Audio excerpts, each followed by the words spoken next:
Alors, mesdames, messieurs, honorés aujourd'hui par la présence de notre cher ami Maître Joseph Breham. Maître Joseph Breham, c'est un avocat français, spécialiste en droit pénal international, connu par son engagement auprès de plusieurs associations de défense et d'orientation des victimes.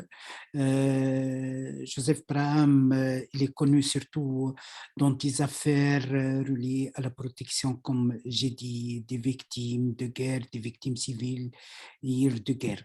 Dernièrement, le magazine Enquête exclusive a parlé, a évoqué l'agissement de Maître Joseph Breham en tant qu'enquêteur, en tant qu'investigateur dans le cadre de la guerre de Yémen. Vous êtes en train de recenser des crimes qui ont été commis contre des êtres humains, contre des civils en guerre de Yémen. Est-ce que vous pouvez nous parler de votre travail sur la scène yéménite, Maître Braham? Bonjour, merci beaucoup. Bonsoir. Bonsoir. Merci beaucoup de cette invitation. Oui, effectivement, depuis 2016 maintenant, mon cabinet consacre à peu près l'équivalent d'un temps plein à documenter à documenter les agissements, enfin les crimes de guerre commis au Yémen, que ce soit du côté Houthi ou du côté de la coalition. Et nous avons d'ores et déjà déposé un certain nombre de plaintes, 5 pour être tout à fait exact, devant les juridictions françaises ou devant des communications devant la Cour pénale internationale. Et au-delà de ça, un de nos focus particuliers concerne la responsabilité des États parrains, j'allais dire, de la guerre au Yémen. Je pense bien évidemment aux membres de la coalition, à l'Iran ou aux États qui vendent nombre d'armes aux États de la coalition, donc en particulier la France, l'Angleterre et les États-Unis. Et dans le cadre de ces plaintes, je suis parti au mois de juin 2021 maintenant, au Yémen pendant un mois, un peu plus d'un mois, où nous avons été sur le terrain pour documenter des crimes de guerre commis cette fois-ci surtout par la coalition. Pourquoi ça? Parce que, pourquoi ce focus sur la coalition? Pour plusieurs raisons. La première, c'est que les États occidentaux, la France en premier chef, mais pas que, soutient fortement, voire très fortement la coalition, les Émirats arabes unis en particulier et l'Arabie saoudite, et que nous avions le sentiment d'une forme de deux poids, deux mesures, c'est-à-dire comment dirais-je, un traitement très particulier, voire très dur, réservé aux Houthis, et en revanche une forme de complaisance avec un certain nombre d'acteurs de la coalition. Et ce que nous avons découvert sur place a été à la fois bien au-delà de ce que nous craignions, et en revanche, sur certains points, nous n'avons pas réussi à documenter ce que nous espérions pouvoir documenter. Pour comprendre, le raisonnement de départ se fonde sur sur un raisonnement que nous avions développé dans le cadre d'une autre guerre, qui est le conflit israélo-palestinien.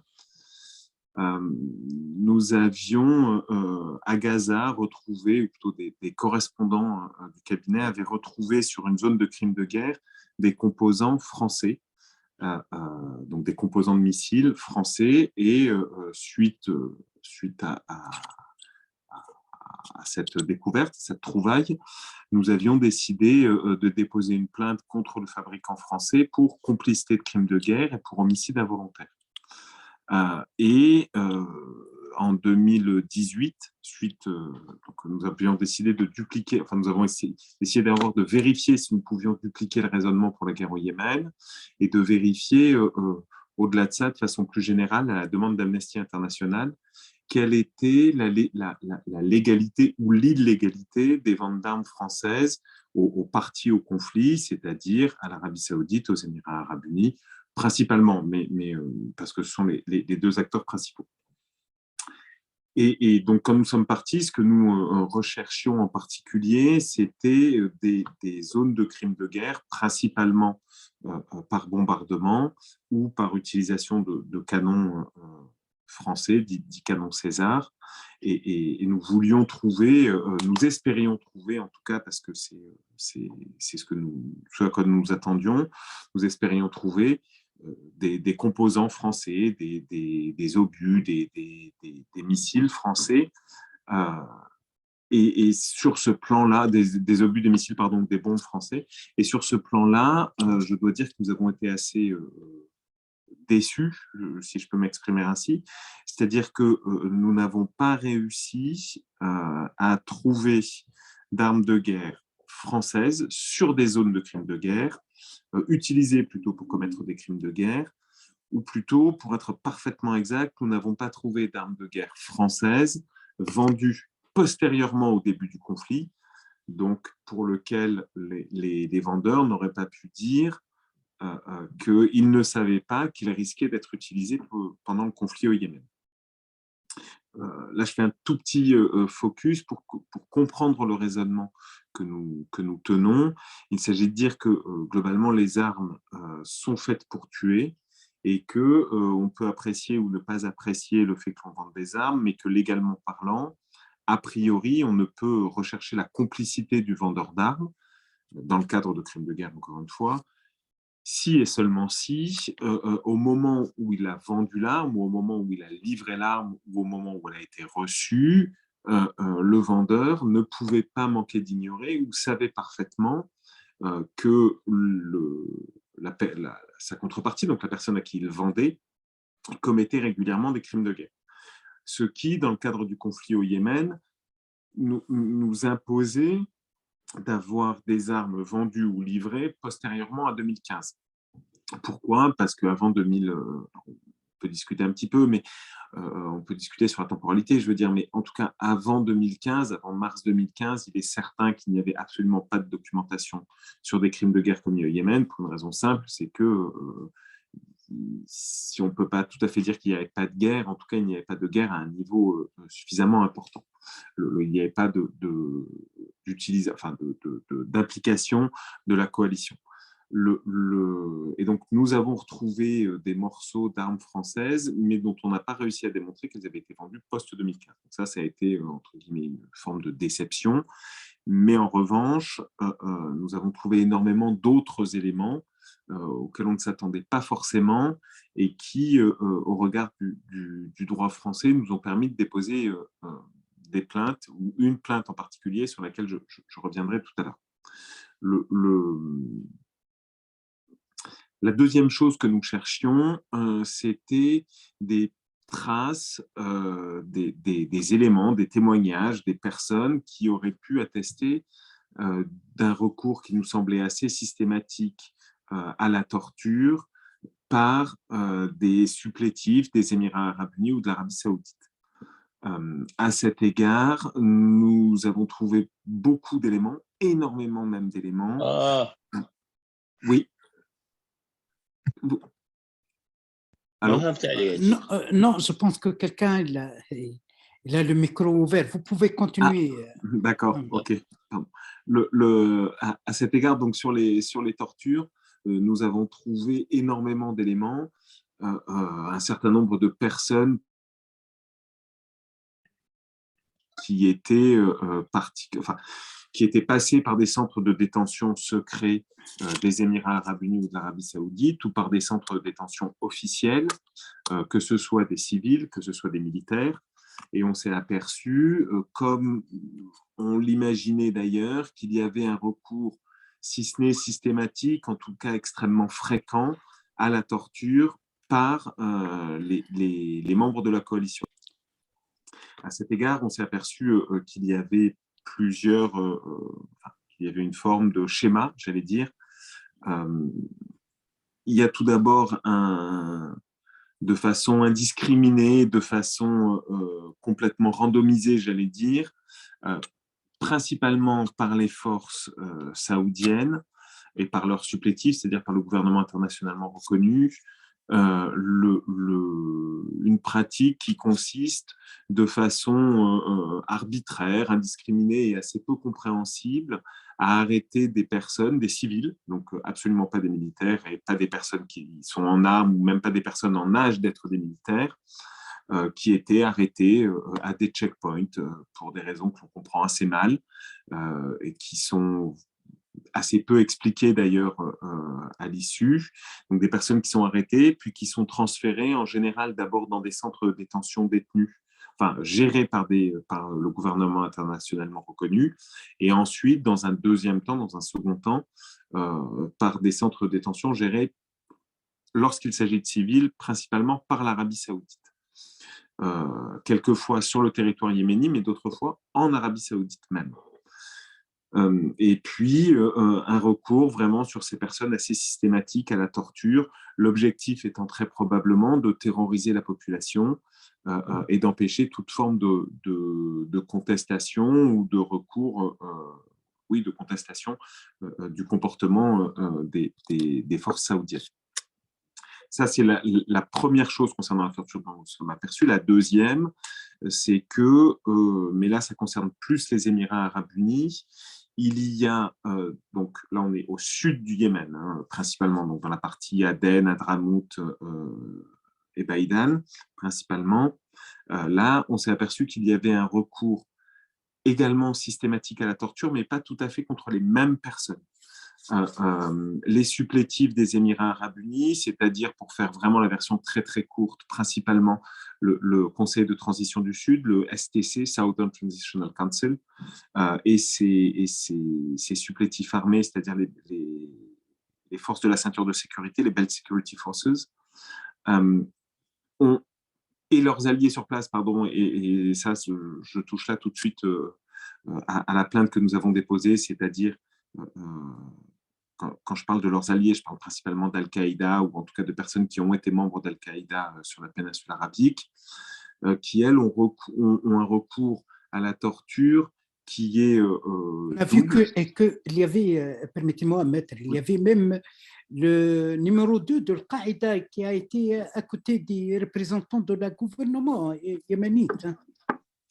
Ça, ce sont des éléments que nous avons découverts. Nous avons découvert que un des principaux chefs d'Al-Qaïda sur la péninsule arabique est très fréquemment en lien avec le général Ali Mohsen, qui est vice-président maintenant du gouvernement internationalement reconnu, pardon, et qui est un des acteurs clés de la guerre au Yémen, un des des hommes liges de l'Arabie saoudite et des Émirats arabes unis au Yémen. Mais ça, c'est la partie que nous avons vue que j'aborderai dans un deuxième temps, enfin tout à l'heure, puisque c'est la partie sur la plainte précise que nous avons déposée cette fois-ci. Mais ce que nous avons vu en ce qui concerne le recours à la torture par les Émirats arabes unis, c'est deux choses, pour faire la version très courte. Un, lorsque des prisonniers sont faits sur des zones de combat, un recours d'abord, j'allais dire, sur une torture tactique, c'est-à-dire dans les heures qui suivent le fait que les personnes sont faites prisonnières, des actes de torture assez graves, qui vont, même très graves, qui vont jusqu'à des exécutions sommaires, pour faire parler, pour savoir combien il y a de soldats en face, où est-ce qu'ils sont positionnés, etc., etc. Et puis, lorsque les personnes ont survécu à cette période de torture, à ce moment-là, on les transfère dans des camps qui sont en deuxième ligne ou en troisième ligne, donc en retrait du front. Et là aussi, on a à nouveau un recours assez fréquent à la torture, mais pour des motifs qui sont plus nébuleux et probablement pour terroriser et que justement les soldats sachent que jamais ils ne s'en sortiront indemnes s'ils sont faits prisonniers. Ça, c'est le premier type de recours pour les Émirats arabes unis. Et deuxième type de recours à la torture pour les Émirats arabes unis, qui nous a un peu plus étonnés, c'est un recours à la torture contre les opposants politiques, si je peux me permettre cette expression.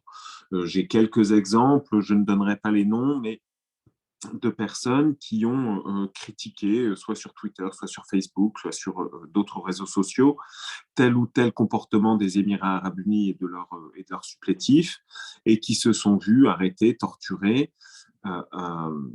et très sévèrement torturés. Je pense à une personne qui a passé plus de 3 ans en détention dans des centres secrets et qui subissait des actes de torture à la fois physiques, à la fois sexuels et à la fois moraux, psychologiques, à intervalles très réguliers. Cette personne nous a parlé d'une période où elle a été torturée plusieurs fois par semaine, cette période durant plus de 6 mois. Ça, c'est sur la partie torture en soi, qui sont des crimes de guerre, somme toute, j'allais dire, assez classiques. Mais en revanche, ce que l'on a découvert et qui nous a extrêmement étonnés, auquel nous ne nous attendions absolument pas, c'est qu'il y a à tous les niveaux, à la fois au niveau tactique, c'est-à-dire vraiment sur le combat en lui-même, puis au niveau de la politique nationale et au niveau de la politique régionale, une imbrication totale entre les intérêts d'Al-Qaïda sur la péninsule arabique et les intérêts des Émirats arabes unis et de l'Arabie saoudite.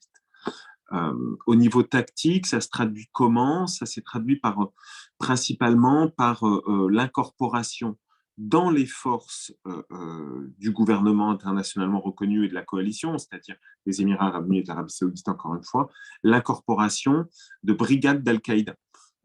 Aujourd'hui, c'est ce que l'on appelle la 35e brigade à Taïz, qui est donc dirigée par Ali al-Arada en l'occurrence, qui est un membre éminent d'Al-Qaïda. Et cette brigade est soutenue par les Émirats arabes unis, reçoit du matériel des Émirats arabes unis et tous les jours au combat à Taïz et détient une partie du front de Taïz.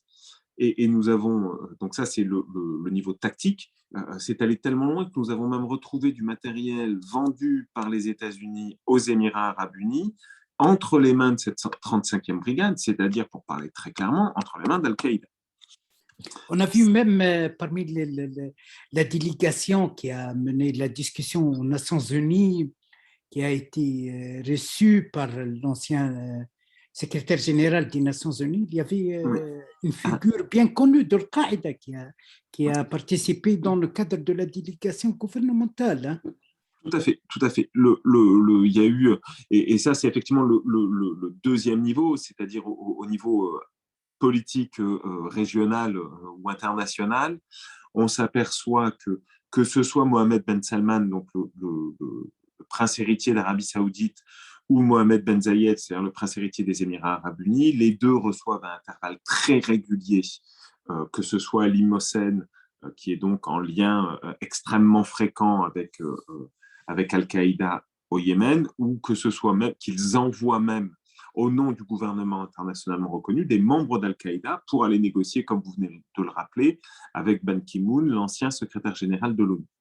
Et cela, on ne s'attendait absolument pas à le trouver. On ne s'attendait pas à le trouver. Pourquoi? Parce que, peut-être par naïveté, on sait que la France, les États-Unis, l'Angleterre, l'Allemagne, etc., ont comme meilleurs alliés dans cette zone justement les Émirats arabes unis et l'Arabie saoudite. Je rappelle que la France a une base extrêmement importante, une base militaire extrêmement importante aux Émirats arabes unis, que la France a vendu, les chiffres ne sont pas très clairs, mais entre 6 et 9 milliards d'euros d'armement à l'Arabie saoudite depuis le début de la guerre au Yémen. Juste pour avoir un comparatif, 6 à 9 milliards d'euros, c'est les sommes qui auraient été nécessaires pour éviter la crise humanitaire au Yémen, c'est-à-dire pour éviter 500 000 morts au Yémen. Et la France a contribué cette aide humanitaire à hauteur de 6 millions. Donc 6 milliards au minimum d'armes vendues, 6 millions offerts, entre guillemets, pour contrer les conséquences de ces 6 milliards d'armes. Bon. Évidemment, je crois qu'il n'y a pas besoin d'aller très loin, tout le monde comprend parfaitement que ça veut dire que la France soutient autant qu'il est possible de le faire le régime saoudien dans le cadre de sa guerre au Yémen. Donc ça, c'est la première chose. Nos alliés, ce sont les Émirats arabes unis et l'Arabie saoudite, et nos pires ennemis, en tout cas tel que c'est déclaré, c'est Al-Qaïda et l'État islamique. Al-Qaïda sur la péninsule arabique, je le rappelle, c'est qui a revendiqué l'attentat de Charlie Hebdo. L'attentat de Charlie Hebdo, pour la France en tout cas, ça a été un traumatisme absolu. Ça a été la prise de conscience que tout d'un coup, eh bien, Al-Qaïda pouvait taper sur le sol français et pouvait commettre des attentats contre des personnes qui, on en pense qu'on en veut, mais enfin, avaient au pire dessiné et commis un blasphème, c'est-à-dire utilisé parfaitement leur liberté d'expression. Bon. Et on peut apprécier ou pas Charlie Hebdo, c'est un autre sujet, mais enfin, dans tous les cas, ça a été pour la France vraiment... il y a eu le Bataclan par la suite, mais ça a été le marqueur de l'horreur islamiste, oui, si tant est qu'on puisse s'exprimer ainsi. Et donc, on ne s'attendait absolument pas à ce que nos meilleurs alliés et nos pires ennemis, entre guillemets, se retrouvent côte à côte, en train de combattre ensemble, et voire même que les uns financent les autres. Or, nous avons trouvé, donc, ainsi que je le disais tout à l'heure, des armes vendues par les États-Unis aux Émirats arabes unis qui se retrouvaient entre les mains d'Al-Qaïda. Nous avons un certain nombre de personnes qui ont pu nous attester que les Émirats arabes unis avaient payé Al-Qaïda pour évacuer telle ou telle ville, avaient payé Al-Qaïda pour laisser passer du matériel qui devait à l'époque arriver au STC. Nous avons trouvé donc des preuves au niveau tactique, au niveau local, d'une imbrication absolue. Nous avons également trouvé, vous l'avez rappelé tout à l'heure, des liens extrêmement forts entre Ali Mohsen, vice-président du gouvernement internationalement reconnu, c'est-à-dire vice-président des alliés de l'Arabie saoudite sur place. Et ces liens sont tellement forts que Ali Mohsen s'est affiché à de très nombreuses reprises en train de prier lors de la prière du vendredi aux côtés du représentant ou d'un des patrons d'Al-Qaïda, Ali al-Awlaki pour ne pas le citer, à Al-Qaïda pour la péninsule arabique. Ça, c'est le deuxième niveau, parce que si on peut s'attendre à ce que l'ennemi de mon ennemi étant mon ami, sur le terrain, éventuellement, Al-Qaïda et l'Arabie saoudite combattent côte à côte, qu'il y ait un soutien politique aussi fort, c'était quelque chose d'assez inattendu. Mais ça ne s'est pas arrêté là parce qu'on s'est aperçu qu'il y avait encore un troisième niveau, un niveau que vous avez rappelé tout à l'heure, c'est c'est allé au point où excusez-moi, juste une petite seconde. Ouais. C'est au point même où, lorsque le gouvernement internationalement reconnu est allé négocier avec excusez-moi, j'ai un petit problème de connexion. Voilà, ça y est. Lorsque le gouvernement internationalement reconnu est allé négocier à Genève avec Ban Ki-moon, donc vraiment de façon un peu plus officielle, on ne peut plus démontrer, on ne peut plus visible, eh bien, dans le cadre de la délégation, il y avait un membre d'Al-Qaïda connu, officiel, inscrit sur les listes antiterroristes, et cela n'a posé aucun problème à qui que ce soit. Aucun problème à qui que ce soit, et en particulier pas à Mohamed Ben Salman et à Mohamed Ben Zayed, c'est-à-dire à l'Arabie saoudite et aux Émirats arabes. Et toute cette question-là, enfin toutes ces imbrications nous ont amené à nous poser la question de la possibilité de déposer une plainte pour terrorisme contre les dirigeants de ces États et contre les personnes en charge de la guerre au Yémen, spécifiquement pour ces États. Étant précisé que nous avons trouvé également énormément de preuves de recours à une banque qui est la First Abu Dhabi Bank, c'est-à-dire la Banque nationale d'Abu Dhabi, pour financer la guerre au Yémen et en particulier pour financer Al-Qaïda.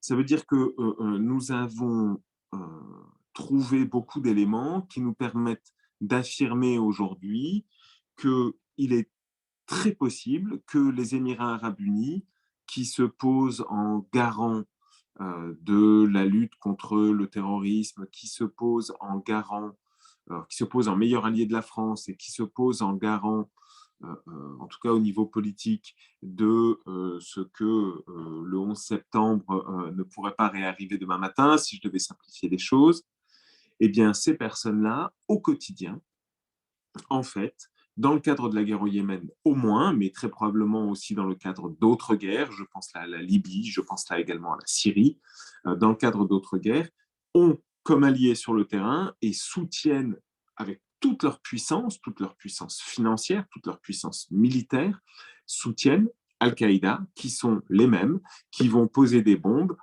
qui à New York, qui, enfin des bombes ou d'autres explosifs ou d'autres attentats, qui à New York, qui à Atosha, qui à Londres, qui à Paris, etc., etc. Et cette espèce comment dirais-je, d'hypocrisie absolue des forces occidentales qui consiste d'un côté à limiter les libertés individuelles sur leur sol au nom de la lutte contre le terroriste et à soutenir ceux qui soutiennent les terroristes dans les pays étrangers nous semblait être assez intéressante à dénoncer. Voilà pour faire la version très très courte et très très brève de ce que nous avons trouvé lors de cette plainte. Lors de ce voyage, pardon, excusez-moi. Mais plus loin que ça, je crois qu'il y a une question générale qui doit être posée souvent dans le cadre des conflits, mais en particulier dans le cadre du conflit au Yémen, c'est la question de la responsabilité de la France en particulier, mais également de tous les vendeurs d'armes à l'Arabie saoudite et aux Émirats arabes unis. Pourquoi ? Parce que on s'aperçoit que la France et d'autres pays, mais en particulier la France, ont été les principaux promoteurs de ce que l'on appelle le TCA. Le TCA, qu'est-ce que c'est ? C'est le traité sur le commerce des armes. Et c'est un traité qui dit beaucoup de choses, mais qui, pour la partie qui nous intéresse, dans ses articles 6 et dans ses articles 7, dit que la France, enfin, les États n'ont pas le droit de vendre des armes à des pays pour lesquels il existe un risque prépondérant de commission de violation grave du droit international humanitaire. En très très clair, qu'est-ce que ça veut dire ? On ne vend pas d'armes à un pays qui risquerait de commettre des crimes de guerre. Je simplifie et je caricature, mais en substance, c'est ça. Euh, Juste pour faire un parallèle et qui me semble assez compréhensible, on dit que la France, enfin, si on devait faire un parallèle avec les particuliers, on demande aux armuriers, la France en particulier, de ne pas vendre de Kalachnikov à quelqu'un qui aurait déjà un casier judiciaire extrêmement chargé en termes de violation des droits de l'homme, enfin qui aurait un casier judiciaire extrêmement chargé, par exemple en ayant déjà tué X et Y personnes, ce qui semble assez logique et ce qui semble assez compréhensible. Bon, donc le TCA interdit de vendre des armes aux États qui auraient un track record, un casier judiciaire extrêmement important de violation grave du droit international humanitaire. Bon. Et pourtant, première chose. Deuxième chose, le TCA nous dit que ce que l'on appelle le maintien en condition opérationnelle, c'est-à-dire le SAV des armes, parce qu'évidemment, quand on a des armes un peu compliquées, eh bien, il faut pouvoir les entretenir, il faut pouvoir les réparer, il faut pouvoir les mettre à jour. Eh bien, ça, en soi, c'est assimilé à une vente d'armes. Ça veut dire quoi ? De façon très claire, ça veut dire que, typiquement, s'il y a des techniciens français qui vont maintenir des Mirage 2000 ou maintenir des Rafales en état de voler, ou qui vont maintenir des corvettes, des frégates ou d'autres bateaux en état de naviguer, eh bien ça s'assimile à une vente d'armes. Bon. Or, on s'aperçoit quoi ? On s'aperçoit que dans le cadre du Yémen, les victimes civiles, au-delà de ce que j'ai indiqué tout à l'heure, c'est-à-dire un recours assez systématique à la torture, les victimes civiles ont principalement deux causes. La première, c'est des bombardements massifs et systématiques. À cet égard, nous avons réussi à documenter un recours au bombardement des hôpitaux, des centres de santé qui est extrêmement fréquent par les forces de la coalition. Donc, c'est recours au bombardement d'hôpitaux, recours au bombardement de ce que l'on appelle des fêtes civiles, c'est-à-dire typiquement des mariages, des enterrements, etc. Tout le monde a probablement en tête le bombardement des funérailles de Sanaa, avec un peu plus de 300 et quelques morts, voire même probablement beaucoup plus, mais 300, c'est le chiffre minimum sur lequel tout le monde est d'accord. Enfin, tout le monde est d'accord. Tout le monde s'entend sur le fait qu'il y a au moins eu 300 morts. Euh, et puis, j'ai par exemple en tête le mariage de Sanabad, où on avait deux frères qui se mariaient avec deux femmes différentes, et puis des avions qui passent et qui bombardent, 17 morts. J'ai en tête encore d'autres bombardements sur lesquels je ne vais pas revenir, mais donc un recours systématique à des bombardements de cibles civiles sur lesquels il n'y avait aucun intérêt stratégique, aucun intérêt militaire, et donc les morts civiles, principalement les bombardements. Deuxième cause de mort civile, deuxième cause extrêmement fréquente, le blocus intégral du nord du Yémen, donc de la partie détenue par les Houthis, que ce soit pour de la nourriture, ce qui est gênant évidemment, ou que ce soit pour tout type de matériel. Il y a un blocus légal, lui, qui est un blocus sur les armes et qui a été mis en place par l'ONU. Bon.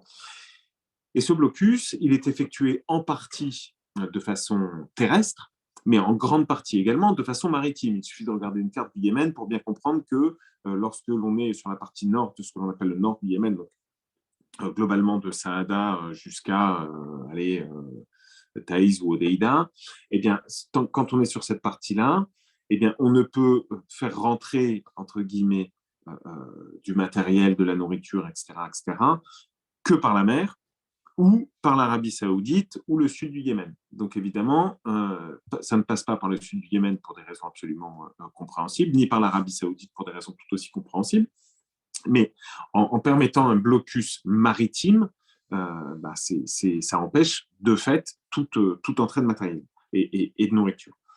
Et on s'aperçoit que la France, aujourd'hui, des entreprises françaises, aujourd'hui, maintiennent en condition opérationnelle à la fois des avions, donc qui bombardent tous les jours ou qui bombardaient tous les jours le Yémen, mais également les bateaux qui permettent ce blocus.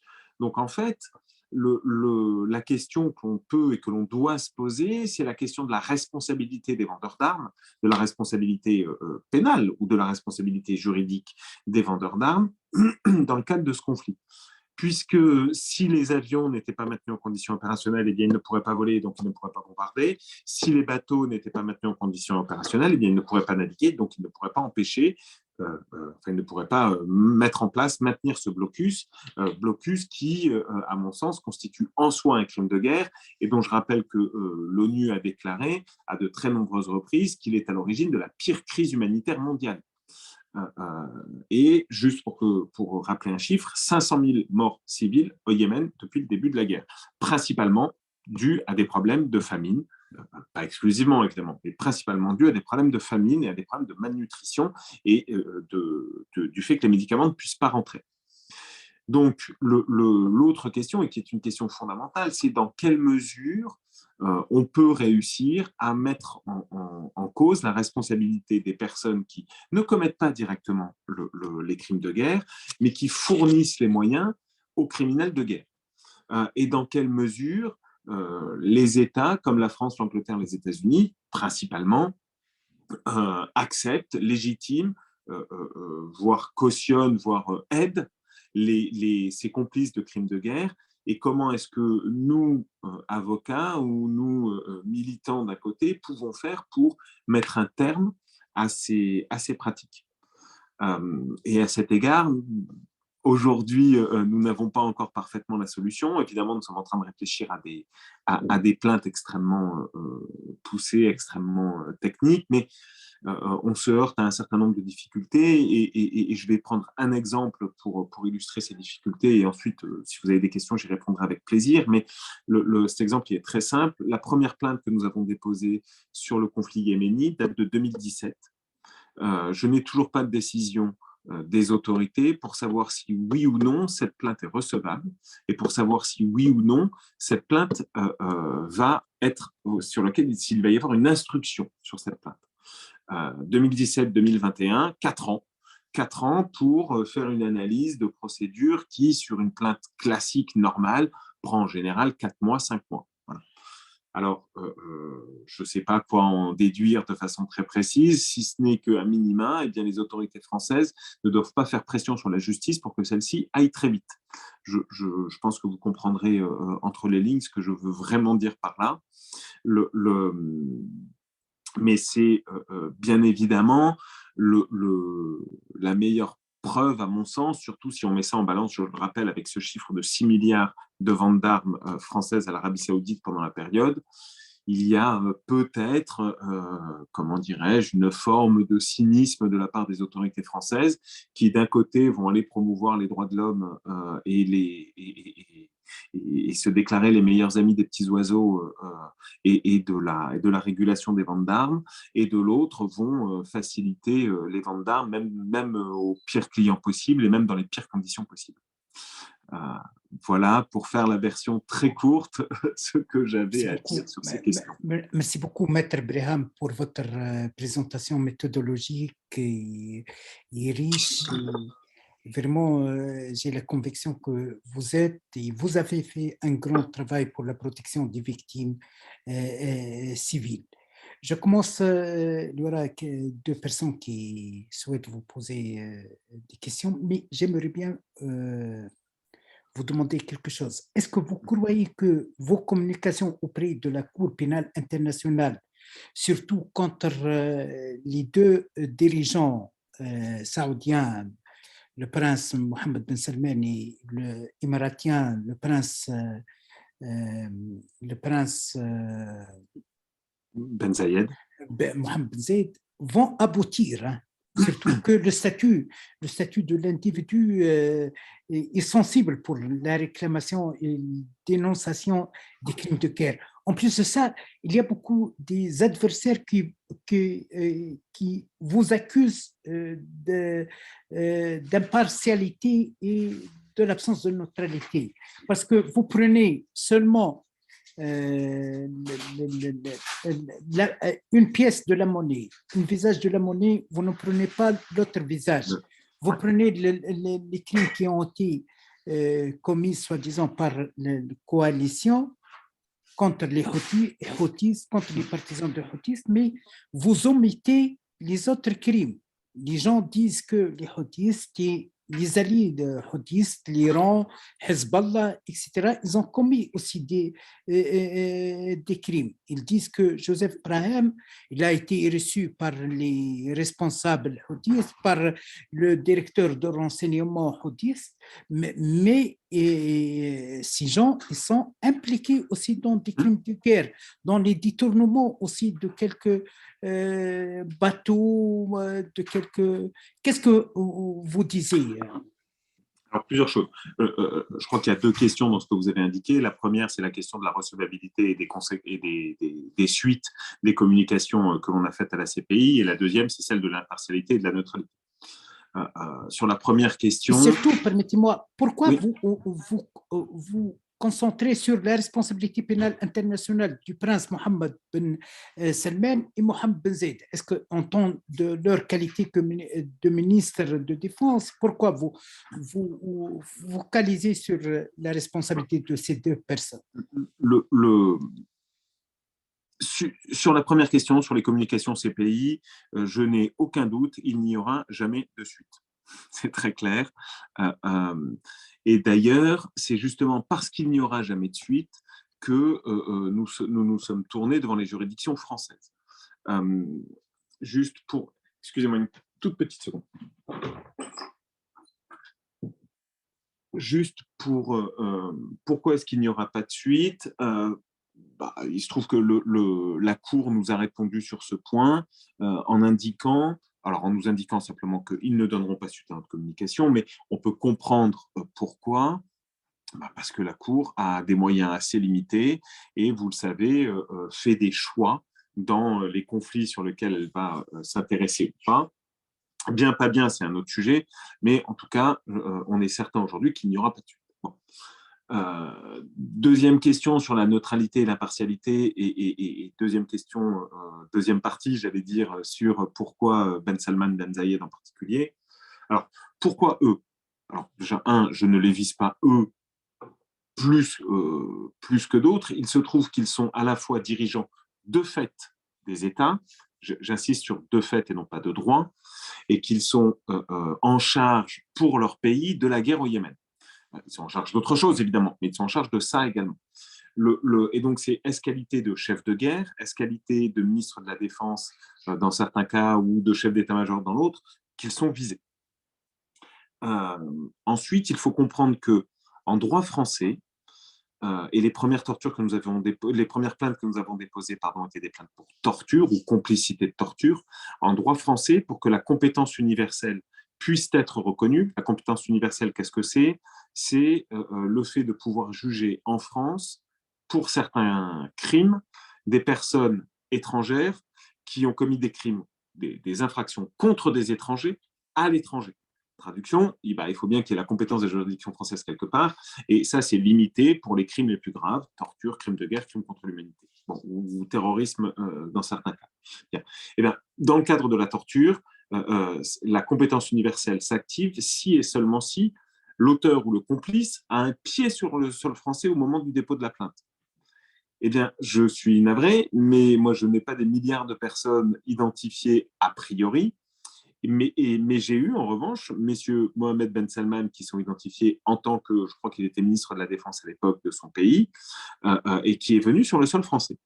Eh bien, à ce moment-là, j'avais donc une opportunité pour déposer plainte contre une des personnes qui me semble être responsable des tortures. Bon. Ça veut dire, d'après votre logique, le prince Mohammed Ben Salman et le prince Mohammed Ben Zayed, ils risquent le poursuivi maintenant dès la mise de pied dans le sol français. À partir du moment où l'auteur ou le complice d'actes de torture, ou qu'il soit commis, quelles que soient les victimes, est sur le sol français, la plainte est recevable. Après, il peut y avoir d'autres difficultés, et en particulier, je ne doute pas qu'il va y avoir d'énormes bagarres juridiques pour savoir si oui ou non il bénéficie d'une immunité. On verra. Que décideront les juges d'instruction, que décideront la chambre de l'instruction, que décidera la cour de cassation? Je sais pas aujourd'hui. Avec la possibilité de l'application de la présomption de culpabilité sur le sol européen dans le cadre de bien sûr, de coopération mandat d'arrêt juridictionnelle, européen, etc. Bien sûr, tout à fait. Oui. Mais ça n'est que l'application d'un système juridique mis en place il y a maintenant un certain nombre d'années et transcrit en droit français en 2009, qui est pour moi extrêmement clair, extrêmement limpide, et qui est quand même en faveur des victimes, mais qui consiste à dire qu'il ne doit pas y avoir de safe haven pour les tortionnaires, il ne doit pas y avoir de safe haven pour les terroristes, il ne doit pas y avoir de safe haven pour les criminels de guerre. Bon, et pour les criminels contre l'humanité. Ce qui, en soi, je dois bien l'avouer, ne me choque absolument pas. Et même au contraire, je fais partie des fervents défenseurs de ce système. Donc, pourquoi eux? Eh bien, tout simplement parce qu'ils sont passés sur le sol français et que je pouvais déposer donc une plainte contre eux. Ensuite, sur la question de la partialité ou de l'absence d'impartialité, je rappellerai juste que, moi, je suis navré, mais je n'ai jamais vu de membres des Houthis de représentants des Houthis qui soient venus sur le sol français. Donc, par définition, je n'ai pas pu déposer de plainte contre eux. Et la première chose. Deuxième chose, moi, si jamais le dirigeant des services secrets saoudiens veut me voir et me fournit des éléments crédibles, me laissant à penser qu'il y a eu commission d'infraction et que je trouve des victimes qui sont prêtes à déposer plainte, etc., eh bien, je l'invite à m'inviter, si je peux me permettre cette expression, et il n'y a pas de problème, j'irai le voir. Bon, je n'irai pas dans une ambassade en Turquie, mais sinon, j'irai le voir quand même, avec grand plaisir. Je lirai tous les documents qu'il m'apporte, j'écouterai les témoignages que l'on me donne, et si jamais j'estime qu'il y a de quoi déposer une plainte, j'irai déposer une plainte, évidemment. En revanche, jusqu'à présent, lorsque l'on a essayé de documenter des crimes commis par les Houthis, autrement que tel que cela se fait, c'est-à-dire sur Twitter ou de façon un peu subreptice, affirmée à gauche à droite, je n'ai pas trouvé. Encore une fois, je ne dis pas il n'y a pas, parce que j'en sais rien. Je dis simplement que je n'ai pas trouvé. Vos adversaires disent qu'il y avait des membres de la famille de l'ex-président Ali Abdallah Salah qui ont demandé l'ouverture d'une enquête et l'implication de Joseph Brahim dans la liquidation de Ali Abdallah Salah par les Houthis, mais vous avez implicitement refusé. Alors, c'est absolument faux. J'ai un secret professionnel qui fait que je n'ai pas le droit de dire quels sont mes clients ou quels ne sont pas mes clients.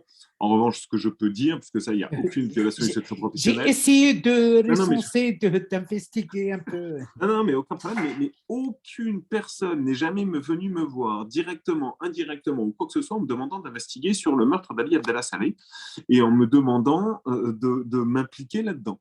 Personne. Mais en revanche, je vous le dis, je l'affirme, qu'ils viennent me voir. À aucun problème. J'irai avec grand plaisir et j'enquêterai. Après, si, comment dirais-je, les lobbyistes de tel ou tel parti sont gênés au point de devoir faire des attaques ad hominem, c'est-à-dire en mettant en cause ma probité, j'allais dire malheureusement j'ai un peu l'habitude de ça.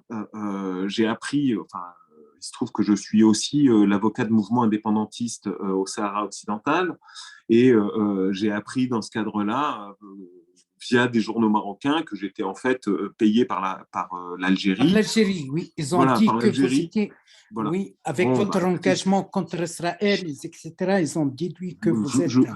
Vous savez, quand je dépose une plainte sur des personnes, sur des fournisseurs d'armes à l'armée israélienne, on explique que je suis antisémite. Et quand je fais quelque chose contre le Hamas, on explique que je suis au contraire un colonialiste et un sioniste militant. Bon, ça veut dire que je dois être au milieu, quoi. Voilà, ça me paraît plutôt une bonne nouvelle, tout ça. Et puis, toujours pareil, les Houthis ne sont pas particulièrement mes amis. Je ne mange pas avec, j'ai même oublié son nom, pardon, mais Mohamed Al-Houssi. J'ai serré 2 fois la main de M. El-Rouaïchan lorsque je lui ai dit bonjour au début de l'entretien et lorsque je suis parti à la fin de l'entretien. Il m'a remis des documents. Encore une fois, moi, je n'ai aucun problème. Si jamais le patron des services secrets saoudiens veut me recevoir et qu'il me fournit des éléments, j'irai.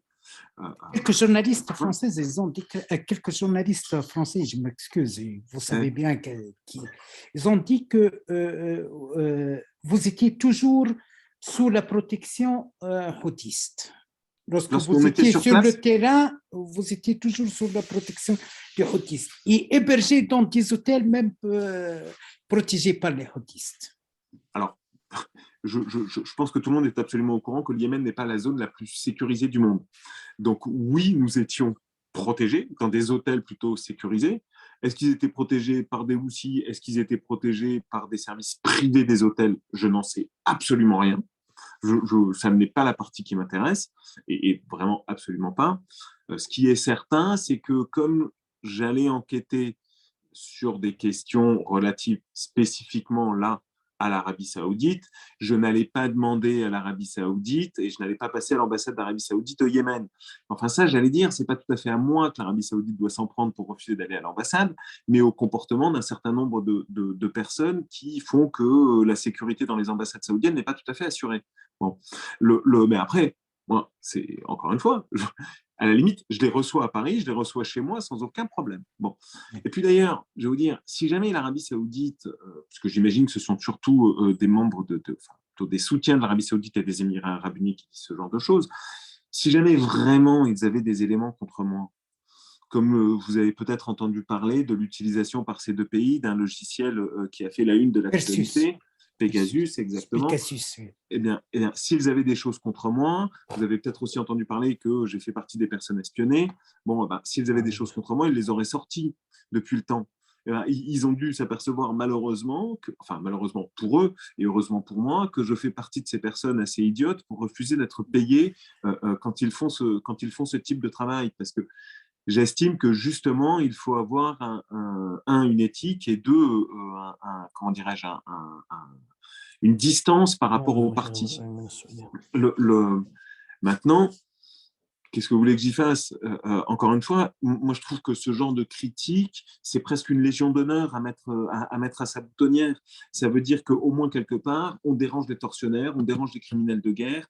Et j'espère, en tout cas c'est une des raisons pour lesquelles je fais ce métier et je m'implique à ce point-là, j'espère qu'à terme, ça permettra à ces pays, mais aussi à d'autres, de mieux mener leur guerre ou de mener leur guerre de façon plus légitime, plus légale, et en s'attaquant, comme c'est en tout cas permis par le droit, aux soldats, mais pas aux civils.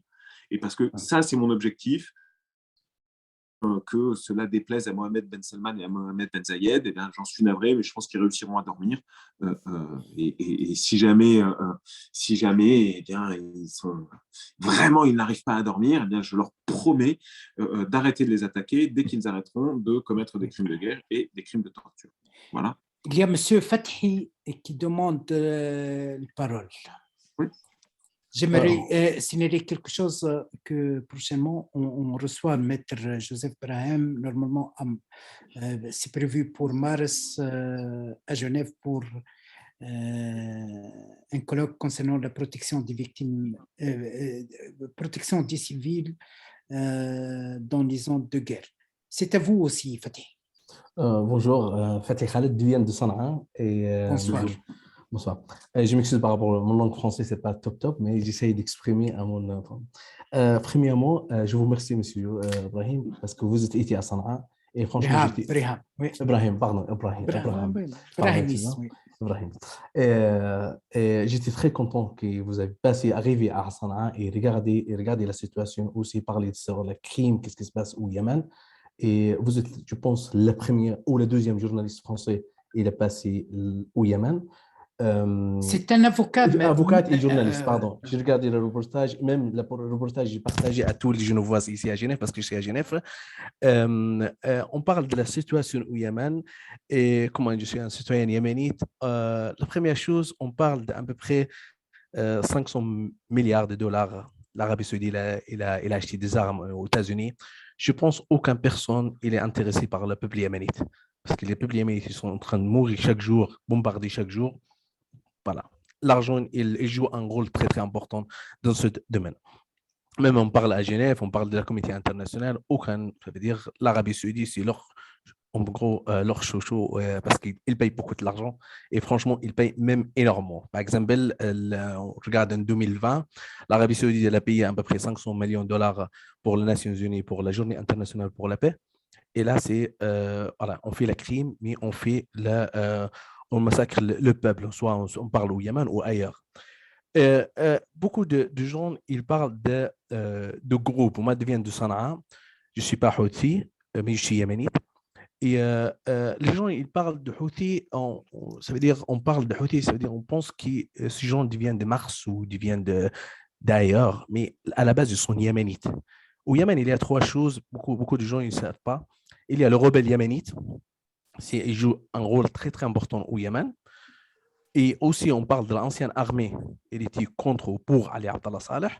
Aussi, on parle des jeunes et son croyances ou des Ansar Allah qui, eux, ils vont pour la liberté du Yémen, pour être indépendants du Yémen, pour contrôler. Oui, cette partie d'Ansar Allah sont soutenues par Iran. L'autre responsable de Mohamed Abdel Salam, il a dit ça. Il a dit, ouais, on recevoir du soutien technologique ou voilà, de technologie de l'armée, mais le plus important, c'est le rebelle yéménite. Le rebelle yéménite, ils n'ont pas commencé la guerre contre l'Arabie Saoudite parce que 2015, Mohamed Ben Salman il a décidé de bombarder le Yémen et entrer ou faire la guerre au Yémen. La haine avec le peuple yéménite, on peut dire avec le groupe, la famille saoudienne en gros, depuis 1934. Depuis chaque 10 ans, il y a guerre au Yémen, il est soutenu par l'Arabie Saoudite. Il est soutenu par l'argent du Golfe, des pays du Golfe. chaque guerre au Yémen, chaque victime, ça, je parle de mon grand-père, il a fait la guerre des années 40, on parle de mon père, il a fait la guerre des années 70, 60 et 70, et aujourd'hui, on est en train de défendre, on est en train de parler, on est en train de montrer qu'est-ce qui se passe au Yémen. Depuis ça veut dire on parle à peu près maintenant de 90 ans d'Arabie Saoudite, depuis 92 jusqu'à aujourd'hui, leur travail et leur mission, c'est détruire le Yémen complètement. Et là, ça veut dire, je m'excuse, voilà, c'est pas évident. Franchement, c'est dur. Moi, je travaille dans une association pour aider le peuple yéménite ici à Genève, soutenu par les Genevois. Et vous imaginez, aujourd'hui, je n'arrive pas à envoyer 200 francs ou 200 euros au Yémen. Tous les banques internationales sont bloquées de passer de l'argent, d'aider le peuple yéménite de cette façon. Et, c'est clair. Oui, voilà. c'est clair, c'est Fatih. Merci voilà, beaucoup. Si nous pouvons résumer, J'ai une question simplement. Oui. J'aimerais bien savoir pourquoi M6 il a montré le reportage que vous avez été au Yémen seulement quand Macron était en Arabie Saoudite. C'est la seule question. Alors, ça, c'est une question qu'on nous a beaucoup posée. Et il se trouve que, alors moi j'ai découvert, parce que pour le coup, je suis absolument pas journaliste, je suis absolument pas producteur ni quoi que ce soit, et j'ai découvert que c'était très très long le temps de la télévision, beaucoup moins long que le cinéma. Je ne suis pas en train de vous annoncer que je vais faire un film à Hollywood, pas du tout, mais beaucoup moins long que le cinéma, mais c'est extrêmement long. Et en fait, la date, enfin l'accord que nous avions avec les journalistes était de déposer notre plainte à peu près au moment où leur film serait diffusé. Pardon. Et pour ce faire, eh bien, on s'est mis d'accord très longtemps à l'avance sur une date qui n'était pas fixée de façon certaine, mais pour une date qui serait, alors je ne l'ai plus tout à fait en tête, mais qui était la date effective de diffusion. Et pour le coup, elle a été retardée 3 fois de mon fait, parce qu'on n'avait pas encore fini la plainte. Bon. Mais cette date, elle a été fixée, je crois qu'on est revenu fin juin du voyage au Yémen, et elle a été fixée mi-août ou tout début septembre. J'ai plus l'agenda précis en tête. Et en revanche, on a appris 5 jours, 6 jours, je ne sais plus, avant la date de diffusion, que Emmanuel Macron était au Yémen, dans le Golfe ce jour-là. Et c'est un pur hasard, pas de bol pour nous, même si tout le monde est venu me voir en me disant « Ah, super coup de pub, bravo, vous avez assuré ». En fait, pas de bol pour nous, parce que justement, notre objectif est d'être les plus impartiaux possibles. Et par cette coïncidence, par cette coordination de dates, on a l'impression qu'en fait, on a voulu faire un coup de pub. Alors qu'en fait, absolument pas, ce n'est pas notre objectif. Nous, notre objectif, c'est que enfin les autorités françaises, les autorités judiciaires françaises enquêtent sur ce qui se passe. Ça, c'est mon objectif. Et l'objectif des journalistes, c'était que enfin, en France et ailleurs, on parle de la guerre au Yémen, que l'on sache ce qui se passe et que l'on sache que, certes, à 7000 km d'ici, mais on a 500 000 morts, 500 000 personnes qui ont perdu la vie en 5 ans, en 6 ans maintenant. Et malheureusement pour nous, comme c'est tombé en même temps, eh bien, il y a eu une forme de parasitisme sur le dépôt de notre plainte et, comment dirais-je, une suspicion de partialité ou une suspicion de volonté de pub de notre part. Mais ce n'était absolument pas le cas. Et c'est simplement que le délai pour déposer une plainte, c'est long. Le délai pour diffuser, c'est long. Et que ce n'est pas facile de changer l'emploi du temps d'une télévision comme ça. Et qu'au moment où on a décidé... le week-end où la diffusion était décidée et où le dépôt de la plainte était planifié, et ben ça a été la semaine où Emmanuel Macron a décidé de partir en Arabie Saoudite. Ça, moi, j'y suis pour rien. J'allais presque renverser la question. Pourquoi est-ce qu'Emmanuel Macron a décidé de partir en Arabie Saoudite la semaine où j'allais déposer ma plainte? Eh ben, voilà, lui me l'a annoncé 3 jours avant. Bon, ben, moi, effectivement, je n'ai pas le 06 d'Emmanuel Macron, enfin le numéro de téléphone d'Emmanuel Macron, donc je ne l'ai pas appelé pour lui dire hey, Emmanuel, attention, je vais déposer ma plainte, donc ne partez pas dans le golf à ce moment-là. Mais bon, voilà, c'est carambolage de calendrier, ça arrive. Voilà. Est-ce que vous croyez, Maître Braham, un rôle de l'association civile? Je sais que vous êtes aussi, vous avez saisi même la Commission internationale des droits de l'homme. Et M. Fathi, par exemple, qui représente une association aussi qui représente les Yéménites d'exil à Genève, ils sont en train de bouger, de contacter les gens, de contacter les ambassades, les organisations internationales. C'est Fatih, en quoi consiste le travail de votre association, Monsieur Fatih? Alors, par rapport à mon association, on a commencé à Human Rights Council contre la violence au Yémen. On a demandé du tribunal international contre tous les partis, soit on parle de Houthi ou de coalition arabe, de l'Arabie saoudite, des Émirats ou les autres, mais malheureusement, ils ne sont pas acceptés. Ça veut dire pendant presque 3 ans, c'était de votation qui sera un tribunal national, pas international. Et chaque fois, l'Arabie saoudite, là, sur certains, ils payent énormément pour tous les capitales au monde pour que cette votation y passe. Mais au moins, ça veut dire la communauté yéménite aussi, nous sommes un peu une minorité ici. Franchement, on n'a pas beaucoup, ça veut dire soit des gens qui travaillent à l'ambassade yéménite, mais ouais, mais il n'y a pas beaucoup de Yéménites, malheureusement. Ça veut dire, en général, nous sommes aux États-Unis un peu plus 3 millions. Malheureusement, à cause de la guerre, les gens sont séparés chaque année avec un parti politique.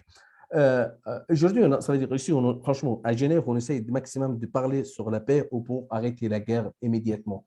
On a demandé tous les ambassadeurs, on a fait des réunions avec presque toute l'Union européenne et tous l'ambassadeur pour demander est-ce que c'est possible, vous, en force, vous parlez avec les dirigeants, avec l'État yéménite ou les dirigeants saoudiens qu'il y a une possibilité d'arrêter cette guerre. Mais malheureusement, vous parlez de gens, il n'y a même pas.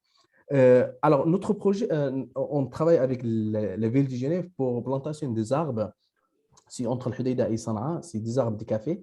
Ça, c'est notre projet de travail de la développement. Parce que pour moi et pour mon équipe, on travaille ici à Genève, on pense qu'un jour, la guerre elle va arrêter au Yémen et les gens ils doivent avoir une économie pour démarrer une nouvelle vie. Ça, c'est notre projet. Merci, Fatih. Merci beaucoup et bonne continuation, bonne chance. Mot de clôture, c'est à vous, Joseph Brahim. Merci infiniment, Maître Brahim, pour être avec nous malgré l'agenda chargé. Merci infiniment aussi pour votre engagement pour la protection des victimes des guerres, quoi qu'en soit leur religion, appartenance partisanale, appartenance raciale. C'est à vous, Maître Brahim. Merci beaucoup déjà de m'avoir reçu. Moi, je voudrais juste clore sur une note un peu positive, un peu optimiste. Je suis parfaitement conscient que ce n'est pas avec quelques plaintes que l'on va arrêter une guerre, quelle qu'elle soit. En revanche, je m'aperçois qu'il y a avec le temps j'allais pas dire une amélioration, mais enfin, que les guerres sont de moins en moins moches, si je peux me permettre de dire ça. Si on regarde le temps long, il y a eu évidemment une culmination de l'horreur dans les guerres en 39-45, mais à partir de là, il y a eu des guerres sporadiques, locales, extrêmement meurtrières, extrêmement horribles, mais que petit à petit, quand même, les choses, en tout cas à mon sens, vont vers le mieux. Et je pense qu'elles vont vers le mieux. Pourquoi? Grâce, entre autres, au boulot du Conseil des droits de l'homme, entre autres au boulot de la Cour pénale internationale. Pourquoi? Parce que les chefs de guerre, où qu'ils soient, à mon sens, savent aujourd'hui que même s'ils gagnent leur guerre, eh bien, demain, après-demain, dans 1 an, dans 2 ans, dans 10 ans, malheureusement souvent dans 15 ou dans 20 ans, eh bien, ils risquent de se retrouver à La Haye. Ils risquent de se retrouver à La Haye en détention et que plus aucun pays n'acceptera de les aider. Et ça, c'est vraiment, alors c'est peut-être une croyance, peut-être une foi que j'ai, mais il me semble que grâce au droit, on peut, si ce n'est arrêter les guerres, en tout cas faire que les guerres soient un peu moins moches qu'elles ne l'étaient. Alors évidemment, c'est pas ça qui fera revenir les personnes qui sont déjà décédées, mais peut-être que ça permettra, qui sait, demain à un futur prix Nobel de ne pas avoir été tué lors d'une guerre à tel ou tel endroit. Et puis juste, dernier point, il me semble qu'il est fondamental que des actions d'associations comme celle de M. Fati sont fondamentales parce qu'elles font comprendre quand même aux ambassadeurs qui peut-être n'écoutent pas, mais en tout cas aux représentants des États qui sont bien tranquilles dans leur beau fauteuil, qui est à Paris, qui est à Genève, qui est à New York ou à Vienne, que une guerre, ce sont aussi et surtout des personnes, ce sont aussi et surtout des victimes. Et que vos associations, que ces associations en parlent, fait que, eh bien, peut-être ces personnes vont dormir un peu moins bien le soir. Et lorsqu'elles iront discuter ou lorsqu'elles seront sous les ordres du Quai d'Orsay, eh bien, elles verront avec un peu moins de cynisme telle ou telle action et elles agiront peut-être à leur petit niveau ou à leur grand niveau ou à leur très haut niveau pour réussir à amoindrir, arrondir un angle, amoindrir une livraison ou empêcher un transfert d'armes. Et je vais prendre un exemple pour ça. On s'est beaucoup battu, nous, pour que des canons César ne soient pas que la France avait vendu à l'Arabie Saoudite, ne soient pas transférés matériellement à l'Arabie Saoudite. On a utilisé toutes les voies de droit pour ça, on a perdu. Mais dans la pratique, grâce à la société civile, et pour être tout à fait exact, grâce à des dockers qui ont dit, nous, on ne chargera pas ce bateau, le Barry Yambou en l'occurrence, pour donner son nom, on ne chargera pas ce bateau. Et bien grâce à ça, ces canons César, ils sont toujours aujourd'hui dans les entrepôts en France. Et ça veut dire quoi? Ça veut dire que c'est la société civile qui a réussi à empêcher. C'est la mobilisation d'associations comme celle de Fati, comme la vôtre, qui ont permis de faire savoir. Et cette mobilisation, sans elle, ce que je fais moi ne sert strictement à rien. Ça n'est que, pas que, mais en grande partie, un moyen aussi de mobiliser les personnes, de faire connaître, de faire savoir ce qui se passe. Et c'est si l'intégralité de la communauté internationale, des peuples, donc pour dire la chose très clairement, des sociétés civiles, se mobilisent et dit que ce ne sera pas en notre nom que sera commis la guerre au Yémen, que seront commises les atrocités au Yémen, que ces atrocités s'arrêteront. Voilà. Merci infiniment pour ces paroles touchantes, Maître Joseph Braham. On va vous recevoir, comme on a annoncé, on va vous recevoir prochainement en mars, en collaboration avec le FICA à Genève pour traiter les thématiques de protection des civils dans les zones de guerre. Merci infiniment pour votre présence. Je vous laisse, comme on dit en arabe, sous la protection de Dieu. À la prochaine, bonne continuation et au revoir. Merci infiniment. Merci beaucoup pour cette invitation. Merci, au revoir. Tout l'honneur pour nous. Merci beaucoup. Au revoir. Au revoir.